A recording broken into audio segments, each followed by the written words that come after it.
يعني دي حركه بلدي قوي. لا انت كده احترمت الاولانيه اللي انت كنت متجوزها او كنت خاطبها، ولا انت محترم التانيه اللي انت خاطبها او انت متجوزها، لانه عيب.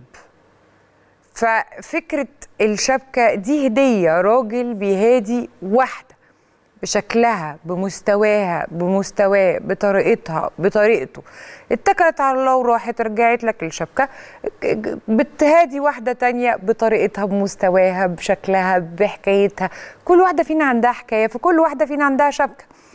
استاذ خميس امبارح قال لي لا انا ما كنتش بلبس الشبكه دي للتانيه علشان مقاس صباعهم مش هو. المبدا ضايقني. يعني ايه؟ يعني لو واحده حضرتك من اللي خطبتهم واحده تانيه نفس المقاس الشبكه هتديها لها؟ عيب، حركه مش شيك، ما تطلعش يعني كده. رجاله الشيك ما تعملش كده. لكن انا مع انه انا اتخنت،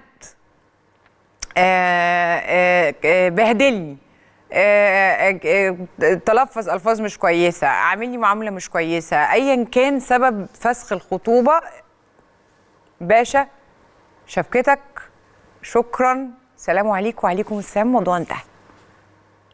فانا مع ان انا ارجع الشبكه تحت اي ظرف.